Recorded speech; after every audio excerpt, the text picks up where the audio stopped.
बिस्मिल्लाहिर्रहमानिर्रहीम। बारवाल ਦੀਆਂ ਪੁਰਾਣੀਆਂ ਤੇ ਮਸ਼ਹੂਰ ਜਗ੍ਹਾ ਜਿਹੜੀ ਅਸੀਂ ਇਸ ਤੋਂ ਪਹਿਲੇ ਵੀਡੀਓ ਬਣਾਈ ਸੀ ਚੌਧਰੀ ਮੀਆਂ ਹਾਂ ਬਾਬਾ ਜੀ ਦੇ ਨਾਲ, ਉਹਨਾਂ ਸਾਨੂੰ ਦੱਸਿਆ ਕਿ ਬਾਰਵਾਲ ਦੇ ਜਿਹੜੇ ਬਜ਼ੁਰਗ ਨੇ, ਬਾਨੀ ਨੇ, ਜਿਨ੍ਹਾਂ ਦਾ ਪਹਿਲੇ ਘਰ ਸੀ ਛੱਪੜ ਲਾ ਕੇ ਬੈਠੇ ਸਨ ਸੁਨਹਿਰੇ ਵਾਲੀ ਗਲੀ, ਤੇ ਉਹਨਾਂ ਕਿਹਾ ਕਿ ਜਿਹੜਾ ਪਹਿਲਾ ਕਬਰਸਤਾਨ ਹੈ ਲਹਿੰਦੇ ਵਾਲਾ ਕਬਰਸਤਾਨ ਹੈ, ਤੇ ਪਹਿਲੀ ਮਸਜਿਦ ਜਿਹੜੀ ਹੈ ਉਹ ਪਰਬਤ ਵਾਲੇ ਮਸਜਿਦ ਉਹ ਤੇ ਗੋਸੀਆ, ਤੇ ਇਹ ਇੱਥੇ ਗੁਰਦੁਆਰਾ ਹੁੰਦਾ ਸੀ, ਸਿੱਖਾਂ ਦੀ ਲੋਕੜੀ ਹੁੰਦੀ ਸੀ। ਤੇ ਆਓ ਅਸੀਂ ਅੱਜ ਤੁਹਾਨੂੰ ਮਜ਼ੀਦ ਦੱਸਦੇ ਹਾਂ ਕਿ ਬਾਰਵਾਲ ਦੀਆਂ ਪੁਰਾਣੀਆਂ ਜਗ੍ਹਾ ਕਿਹੜੀਆਂ ਸਨ, ਇਸ ਵੇਲੇ ਉੱਥੇ ਕੀ ਹੈ। ਬਜ਼ੁਰਗੋ, ਤੁਹਾਡੇ ਘਰ ਦੇ ਨਾਲ ਲਹਿੰਦੇ ਵਾਲਾ ਕਬਰਸਤਾਨ ਹੈ, ਅਸਾਂ ਸੁਣਿਆ ਪਹਿਲਾ ਕਬਰਸਤਾਨ ਹੁੰਦਾ ਹਾਂ, ਇਹ ਤੁਸੀਂ ਕਦੋਂ ਤੱਕਿਆ? ਆਪਣੀ ਹੋਈ ਸੀ ਪਹਿਲਾਂ ਹੀ ਤੱਕਿਆ। ਤੁਹਾਡੀ ਨਾਲ ਕੰਧ ਹੈ? ਅੱਛਾ, ਇਹ ਉਸ ਤੋਂ ਬਾਅਦ ਕਿਹੜਾ ਕਬਰਸਤਾਨ ਬਣਿਆ? ਪਰਬਤ ਵਾਲਾ ਤੇ ਦੱਖਣ ਵਾਲਾ। ਪਰਬਤ ਵਾਲਾ ਜਿਹੜਾ ਨਾ ਇੱਧਰ ਅਜੀ ਤਾਮੀਰਾਂ ਦੇ ਘਰਾਂ ਕੋਲੇ ਜਿਹੜਾ ਛੱਪੜ ਦੇ ਨਾਲ ਜਿਹੜਾ ਸੀ, ਫਿਰ ਉਸ ਤੋਂ ਬਾਅਦ ਦੂਜਾ ਇੱਧਰ ਬਣ ਗਿਆ, ਇਹ ਤੇ ਇਸਤਮਾਲ ਵਿੱਚ ਬਣਿਆ ਬਾਜ ਬਣਿਆ। ਅੱਛਾ, ਹੋਰ ਪੁਰਾਣੀ ਦੱਖਣ ਮਾਲੇ ਫਿਰ ਦੱਖਣ ਵਾਲਾ ਬਣਿਆ ਜਿਹੜਾ ਵੱਡਾ ਕਬਰਸਤਾਨ ਗਵਰਨਮੈਂਟ ਸਕੂਲ ਪ੍ਰਾਇਮਰੀ ਦੇ ਨਾਲ। ਅੱਛਾ ਬਜ਼ੁਰਗੋ, ਹੋਰ ਬਾਰਵਾਲ ਦੀ ਕਿਹੜੀ ਪੁਰਾਣੀ ਜਗ੍ਹਾ ਸੀ ਮਸ਼ਹੂਰ ਤਰੀਹੀ, ਜਿਸ ਤਰ੍ਹਾਂ ਗੁਰਦੁਆਰਾ ਸੀ, ਸਿੱਖਾਂ ਦੀ ਲੋਕੜੀ, ਹੋਰ ਕਿਹੜੀ? ਕੋਟ ਵਾਲੀ ਗਲੀ ਸੀ? ਕੋਟ ਵਾਲੀ ਗਲੀ ਮਤਲਬ ਵੀ ਕੋਟ ਦਾਰਾ ਹਾਂ, ਤੇ ਉੱਥੇ ਕੀ ਹੁੰਦਾ ਸੀ? ਉੱਥੇ ਮਤਲਬ ਵੀ ਬੰਦੇ ਮਤਲਬ ਵੀ ਕੋ ਬਾਹਰੋਂ ਆ ਜਾਏ ਜਾਂ ਉੱਥੇ ਮਤਲਬ ਸਫੈਦ ਪੋਸ਼ ਨੰਬਰਦਾਰ ਵੀ ਹੈ। ਇਹ ਪਰਿਆ ਪ੍ਰਿਆਲ ਉੱਥੇ ਮਕਾਨ ਉੱਥੇ ਮੁਕਦੀ ਕਿਹੜੇ ਹੈ ਉਸ ਵੇਲੇ ਤੁਸੀਂ ਤੱਕੇ ਨੇ ਆਪਣੀ ਉਮਰ?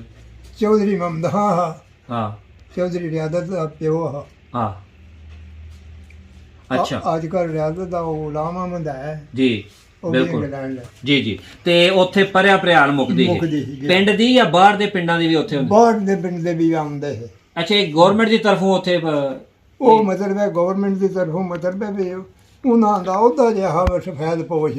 ਅੱਛਾ, ਉਹਨੂੰ ਸਫੈਦ ਪੋਸ਼ ਆਖਦੇ ਜਿਹੜਾ ਪਿੰਡ ਦੀ ਪਰਿਆ ਮਕਾਨਦਾ ਹਾ ਜਾਂ ਪਿੰਡਾਂ ਦੀ ਵੀ ਸਾਰਿਆਂ?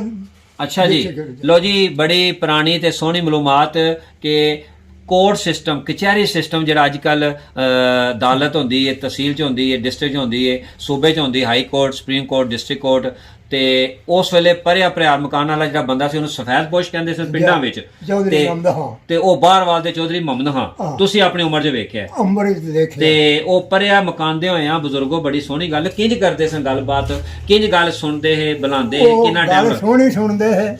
ਤੇ ਜਿਹੜਾ ਨਾ ਕਚਹਿਰੀਆਂ ਵਿੱਚ ਬਹੁਤ ਕਿਸੇ ਪਿੰਡ ਦੇ ਬੰਦੇ ਘੱਟ ਨੂੰ ਜਾਣ ਦਿੰਦੇ ਹੈ, ਇੱਥੇ ਹੀ ਮੁਕਾ ਲੈਂਦੇ ਹੈ। ਅੱਛਾ, ਕਚਹਿਰੀ ਸਿਸਟਮ ਹੈਗਾ ਖਾਰੀ ਹੈ, ਇਹ ਪਿੰਡਾਂ ਦੀ ਬੰਦੇ ਪੰਚਾਇਤ ਹੀ, ਜਿਹਨੂੰ ਅੱਜ ਕੱਲ ਪੰਚਾਇਤ ਆਖਦੇ ਨੇ। ਇਹ ਮਤਲਬ ਹੈ ਵੀ ਉਹ ਇੱਥੇ ਹੀ ਮਿਟਾ ਲੈਂਦੇ ਹੈ। ਅੱਛਾ, ਜੇ ਮਤਲਬ ਹੈ ਵੀ ਜਿਸ ਨੇ ਮੈਂ ਕੀਤੀ ਜਾਖਿਆ ਤੇਰਾ ਬਣਾਣੇ ਢਿੰਜਿਆ ਤੂੰ ਗਲਤ ਕਰਨਾ ਪਿਆ। ਅੱਛਾ, ਜੇ ਦੂਜੇ ਦੀ ਹੈ ਤਾਂ ਉਹਨੂੰ ਆਖਣਾ ਤੂੰ ਗਲਤ ਹੈ, ਉੱਥੇ ਹੀ ਮੁਕਾ ਛੱਡ, ਉੱਥੇ ਮਕਾਣੀ। ਅੱਛਾ, ਕਿਹੜੀ ਕੋਈ ਛੋਟੇ ਮੋਟੇ ਲੜਾਈ ਝਗੜੇ, ਜ਼ਮੀਨਾਂ ਦੇ ਮਸਲੇ, ਕਤਲ ਦੇ? ਕਤਲ ਕੋਈ ਨਹੀਂ ਸਾਡੀ ਜ਼ਿੰਦਗੀ 'ਚ ਹੋਇਆ ਸਾਡਾ ਪਿੰਡ ਇੰਜ ਦਾ। ਅੱਛਾ, ਉਹਨਾਂ ਦੇ ਦੌਰ 'ਚ ਨਹੀਂ, ਉਸ ਦੌਰ 'ਚ ਜਿਹੜਾ ਨਹੀਂ ਹੋਇਆ, ਜਿਹੜੇ ਕੋਰਟ ਵਾਲੀ ਗਲੀ ਦਾਲ ਲੱਗਦੀ ਪਰਿਆ ਬਣਦੀ। ਅੱਛਾ, ਤੇ ਜਿਸ ਲਈ ਇੱਥੇ ਗੱਲ ਨਹੀਂ ਮੁੱਕਦੀ ਤੇ ਫਿਰ ਕਚਹਿਰੀ ਖੜੀਆਂ ਜਾਂਦੇ, ਕੱਟ ਲੋਕ ਗਏ ਨੇ, ਕੱਟ ਜਾਂਦੇ। ਕੋ ਪਤਲਾ ਹੀ ਗਿਆ ਵੇਦਾ, ਅੱਖਾਂ ਨਾਲ ਜਾਂਦਾ ਕੋਈ ਨਹੀਂ ਚੱਕਿਆ। ਤੁਹਾਡੇ ਹੁੰਦਿਆਂ ਕੋਈ ਮਸ਼ਹੂਰ ਵਾਕਿਆ ਹੋਇਆ ਹੋਵੇ ਪਰਿਆ ਵਿੱਚ ਜਿਹੜਾ ਮੁੱਕਿਆ ਨਾ ਹੋਵੇ, ਵੱਧ ਗਿਆ ਹੋਵੇ ਮਸਲਾ, ਕੋਈ ਜ਼ਮੀਨ ਦਾ, ਕੋਈ ਕਤਲ ਦਾ, ਕੋਈ ਵੈਰ ਦਾ, ਕੋਈ ਇੰਦੇ? ਸਾਡੇ ਮੌਜੂਦਗੀ 'ਚ, ਉਹਨਾਂ ਦੀ ਮੌਜੂਦਗੀ 'ਚ ਉਸ ਕਤਲ ਸਾਡੇ ਪਿੰਡ ਨਹੀਂ ਹੋਇਆ। ਬੜੀ ਗੱਲ ਹੈ, ਬੜੀ ਗੱਲ ਹੈ। ਅੱਛਾ, ਤੇ ਬਜ਼ੁਰਗੋ, ਹੋਰ ਕਿਹੜੀ ਜਗ੍ਹਾ ਮਸ਼ਹੂਰ ਹੈ, ਕਿਹੜੀ ਗਲੀ ਤੇ ਜਿਹੜੀ ਬਾਅਦ ਮਸਜਿਦਾਂ ਬਣੀਆਂ ਨੇ, ਸਕੂਲ ਵੀ ਹੁੰਦਾ ਸੀ ਉਸ ਵੇਲੇ, ਹਸਪਤਾਲ ਵੀ ਹੁੰਦੇ ਹੈ? ਇਹ ਹਸਪਤਾਲ ਉਸ ਵੇਲੇ ਕੋਈ ਨਹੀਂ ਆ। ਠੀਕ ਹੈ, ਕਿੱਥੇ ਜਾਂਦੇ ਹੋ ਦਵਾਈ ਲੈਣ? ਦਵਾਈ ਲੈਣ ਕਿਸੇ ਨੇ ਗੁਰਜਾਣਾ ਜਾਣਾ, ਹਕੀਮ ਹਾਫਿਜ਼ ਇਹ ਵੀ ਗੱਲ ਸੁਣੀ ਹੈ, ਗੁਲਾਮ ਰਸੂਲ, ਉਹਨਾਂ ਕੋਲੋਂ ਲੈਂਦੇ ਬਹੁਤ ਜ਼ਿਆਦਾ ਉਹ ਕਾਬਲ ਹੈ। ਠੀਕ ਹੈ, ਤੇ ਸਕੂਲ ਹੈ ਸਕੂਲ ਆ ਪ੍ਰਾਇਮਰੀ ਜਿੱਥੇ ਤੁਸੀਂ ਪੜ੍ਹੇ ਹੋ? ਦੱਖਣ ਵਾਲੇ ਮਾਲੇ। ਠੀਕ ਹੋ ਗਿਆ। ਉਸ ਤੋਂ ਬਾਅਦ ਮਸਜਿਦ ਹੋ ਗਈ ਤੁਹਾਡੀ ਜਿਹੜੀ ਪਰਬਤ ਵਾਲੀ ਮਸਜਿਦ, ਫਿਰ ਕਿਹੜੀ ਬਣੀ ਮਸਜਿਦ? ਮਸਜਿਦ ਇਬਰਾਹਿਮ ਬਣੀ ਲਹਿੰਦੇ ਵਾਲੀ। ਅੱਛਾ, ਤੇ ਚੜ੍ਹਦੇ ਮਤਲਬ ਵੀ ਬਾਜ ਬਣੀ ਹੈ, ਮੌਲਵੀ ਖੁਦਾ ਬਖਸ਼ਾ ਨੇ ਬਣਾਈ। ਅੱਛਾ, ਤੇ ਸਿੱਖ ਹਿੰਦੂ ਕਿਹੜੇ ਪਾਸੇ ਜ਼ਿਆਦਾ ਰਹਿੰਦੇ, ਮੁਸਲਮਾਨ ਕਿਹੜੇ ਪਾਸੇ ਜ਼ਿਆਦਾ ਰਹਿੰਦੇ? ਮੁਸਲਮਾਨ ਸਾਡਾ ਤੇ ਮੁਸਲਮਾਨ ਜ਼ਿਆਦਾ ਹੈ। ਅੰਦਰੂਨੀ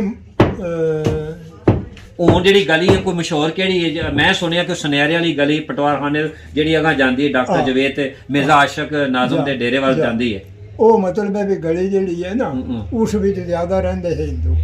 ਹਿੰਦੂ ਰਹਿੰਦੇ ਜਾ ਅੱਛਾ ਚੁਬਾਰੇ ਬਣੇ ਹੁੰਦੇ ਚੁਬਾਰੇ ਬਣੇ ਹੁੰਦੇ ਸੀ ਹਾਂ ਤੇ ਪਰਾਂ ਅੱਗੋਂ ਉਸਦੀ ਸੱਜੇ ਹੱਥ ਹੋ ਜਾਂਦੀ ਸੀ ਗਲੀ ਹਾਂ ਤੇ ਉੱਥੇ ਰਹਿੰਦੇ ਸੀ ਅੱਛਾ ਤੇ ਜਿਸ ਵੇਲੇ ਪਾਕਿਸਤਾਨ ਇੰਡੀਆ ਬਣਿਆ ਜਾ ਤੇ ਸਿੱਖ ਹਿੰਦੂ ਇੱਥੋਂ ਉਧਰ ਗਏ ਨੇ ਜਾ ਮੁਸਲਮਾਨ ਕਸ਼ਮੀਰ ਤੋਂ ਉੱਠ ਕੇ ਇੱਥੇ ਆਏ ਨੇ ਜਾ ਤੇ ਉਸ ਵੇਲੇ ਦਾ ਕੋਈ ਵਾਕਿਆ ਯਾਦ ਜੇ ਕੋਈ ਗੱਲਬਾਤ